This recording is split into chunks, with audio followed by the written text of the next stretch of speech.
Oui, Vanessa, ici Dani Joko. Comment tu te sens, Vanessa? Alors, on m'a dit que je me sens un peu soulagée. Depuis que les appels viennent de gauche à droite, on m'appelle, on me soutient, on me dit Vanessa, tu n'es pas seule, nous sommes avec toi. Faut être courageux, faut être forte. Ça me donne vraiment la fierté. Je suis fière parce que je me rends compte que je ne suis pas seule. Je sais que le peuple camerounais se bat pour m'aider à retrouver mon enfant. Tout le monde me dit, on va chercher ton enfant, on va se battre et on va retrouver ton enfant. Et puis, avant-hier qu'il m'appelle, maintenant je suis un peu soulagée. Depuis le 20 août 2011 jusqu'à aujourd'hui, le 29 janvier 2012, tu es à l'hôpital, tu es sur le même lit à l'hôpital de Ngousso, chambre 2, dans la suite, dans la chambre 2. Dis-moi, comment tu fais pour tenir ces moments? Qu'est-ce qui te donne la force, je sais pas, de tenir et de ne pas baisser les bras? Bien d'abord, premièrement, ma maman, que je lui dois vraiment un très grand merci parce qu'elle est là pour me soutenir. Elle est là à mes côtés à toute heure, en journée comme dans la nuit. Et j'ai mes cousins qui se sacrifient. Ils viennent passer toute une longue de journée avec moi. Ils dorment avec moi.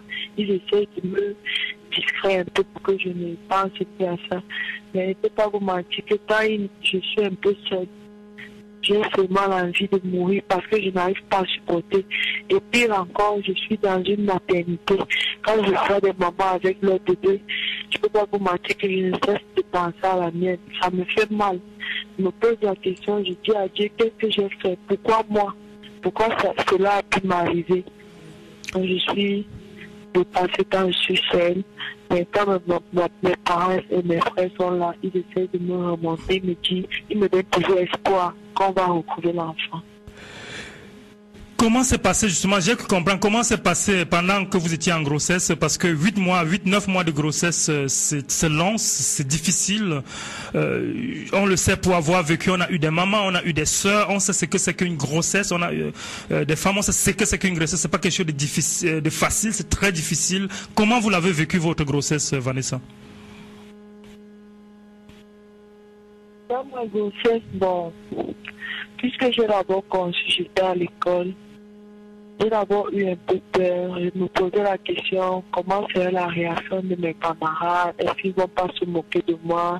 Est-ce que ma maman ne va pas me taper?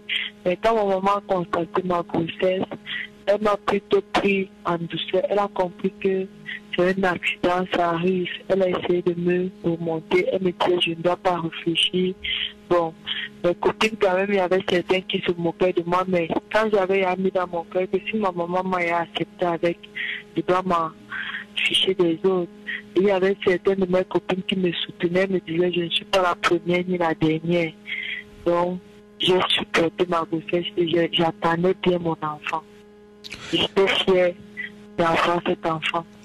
Vanessa, c'est pas tous les jours qu'on voit des jeunes au Cameroun, qu'on voit des jeunes en Afrique, qu'on voit des jeunes au Cameroun devant une situation se battre et dire je veux à tout prix, je veux dire face à la police, face à la justice, face à toutes ces personnes, tous ces gros calibres qui sont en train de t'affronter, toute cette adversité. C'est pas tous les jours qu'on voit une jeune fille de 17 ans, il faut le rappeler, qui se tient debout et dit non, je ne lâche pas.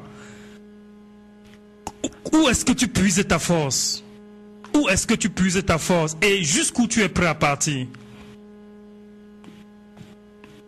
Il y a d'abord le Seigneur qui me soutient parce que quand je prie, il exauce mes prières, il me garde et il me renforce. Je suis d'abord née, mon papa m'a abandonné à 5 ans. J'ai d'abord trop souffert avec ma mère. Donc, j'ai été dure avant l'âge. J'ai trop souffert avec ma mère. Les gens, malgré que ma maman n'avait rien, elle n'a rien. Les gens sont jaloux, les gens nous menacent. Mais c'est donc c'est là où on a une force.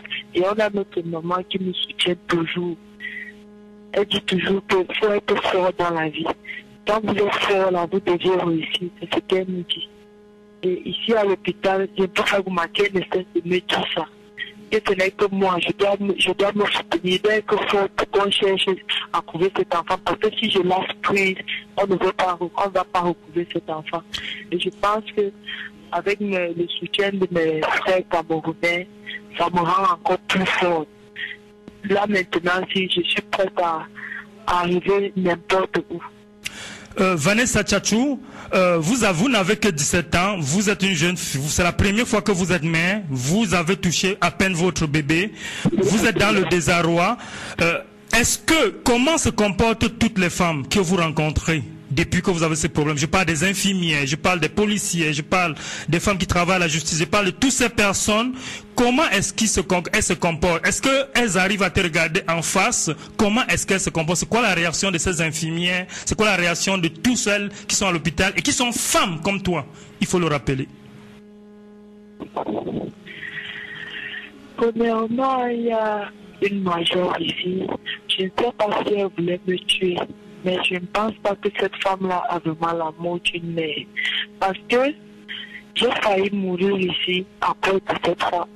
Elle passe son temps à m'insulter, elle passe son temps à m'injurer, elle me dit des mauvaises choses, elle me dit comment je vais partir d'ici avec la honte, comment si cet enfant, parce que quand elle vient, elle m'insulte, je lui dis ne m'insulte plus parce que je ne te demande rien. Elle me dit que si cet enfant était comme toi, on devait la voler. Pourquoi? Que je connais l'œil à mon enfant, elle m'envoie des mauvais mots, elle me donne. Je lui ai dit qu'elle ne me parle pas comme une mère qui a déjà accouché, parce que si elle avait vraiment accouché, elle ne devait pas m'avancer des mauvaises paroles comme ça. Elle me dit que son problème c'est que je dois aller à l'école, je dois sortir de l'hôpital, je pars à l'école.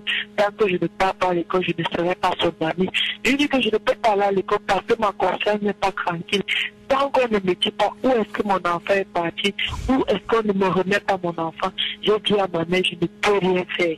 Je ne sais pas ce que j'ai fait à qui que ce soit, qu'on me remette mon enfant, c'est tout ce que je demande. Pour les patients, quand elle vient, certaines mamans essaient de me remonter, elle me donne des conseils, elle me dit, ma fille, faut être forte, faut tenir à bout, cherche, tu vas trouver. C'est Dieu qui te donne cette force-là. Elles sont inquiètes, elles se mettent à ma place et ça leur fait mal. Par contre, certaines infirmières aussi qui me conseillent aussi, qui me disent faut être forte, elles me demandent aussi de chercher, je vais trouver mon enfant. Mais il y a certaines infirmières que je suis devenue, je peux dire, leur pire ennemie.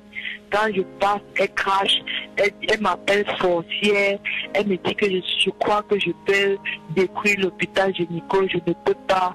Elles m'avancent des mauvais mots, je n'ai pas. Tout ce que je fais ici, je cherche mon enfant. J'ai accouché mon enfant ici à l'hôpital. Ils ont mis mon enfant dans cet hôpital et c'est toujours dans cet hôpital que mon enfant s'est perdu. Je ne pense pas que si les médias viennent vers moi, je vais leur dire qu'on a volé mon enfant à la maison. On m'a volé mon enfant à l'hôpital, mais quand je dis ça, elles sont mal à l'aise. Elles me disent que je suis venue décrire leur hôpital, je suis venue afficher leur directeur. Moi, je ne dis rien que la vérité, je dis ce qui se passe, mais elles sont mal à l'aise. S'il y avait même moyen de prendre s'il y avait moyen, moi je sais même que peut-être cette dame-là même cherche à me tuer parce qu'il est inadmissible, je ne te connais pas, mais tu me vois, tu me menaces avec les yeux, tu m'insultes, tu m'insultes. Elle me voit comment je souffre, mais elle m'avance des mots. Vraiment, je me pose cette question si vraiment cette dame-là, on y a accouché. Ça, c'est me pousser à mourir. Certains infirmiers me demandent que quand elle me voit marcher, elle me dit que c'est pas moi, que je ne sens pas quelqu'un qui a volé mon enfant, que dans les normes, je devais être couché. Donc, on me dit que je dois mourir si cet enfant me fait tellement mal. Mais je remercie ma maman et mes frères et le Seigneur Jésus qui me donne toujours la force de soutenir, de rester toujours forte. Parce que ici à l'hôpital, eux tous ils ont voulu ma mort. Quand je reste même ici à l'hôpital, j'ai déjà peur. J'ai déjà peur parce que ces femmes sont capables de tout. Depuis que les médias en parlent, c'est aussi comme ça qu'elles font que d'être menacées. Ouais, justement parce que c'est terrible justement quand je suis vraiment sans voix juste à vous écouter. Je me demande ce qu'est devenu les mères, le rôle des mères dans la société africaine.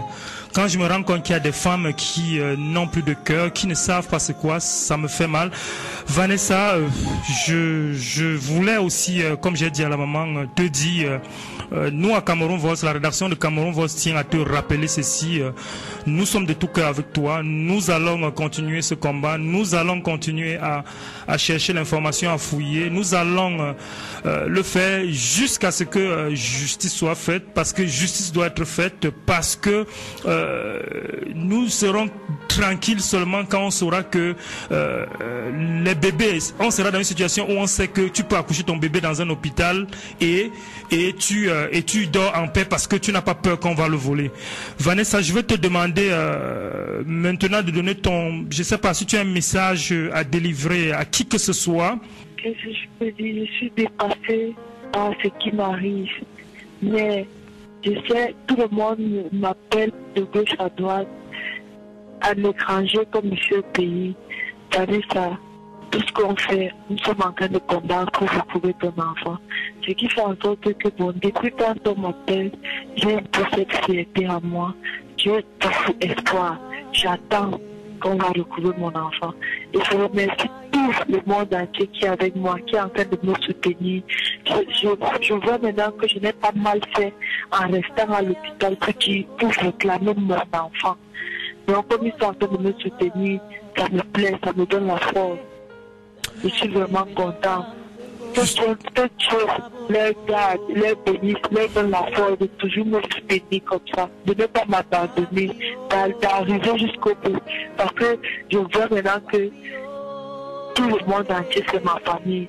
Parce que je ne sais pas, il n'y a que ces infirmières qui me haïssent et je sais que je dis seulement la vérité. Si on a crucifié Jésus parce qu'il a dit la vérité, je vois un peu que je suis son exemple. Tout le monde ne peut pas m'aimer, mais que ces mamans, ces papas qui savent comment est, ces mamans surtout qui savent comment est la douleur d'accoucher un enfant. Tu accouches cet enfant, même sourire avec cet enfant. Moi, je n'ai pas eu cette chance-là. Soutenez-moi et qu'on me remette mon bébé. Elle est vivante. Voilà ce qui me motive. Qu'on me remette mon enfant.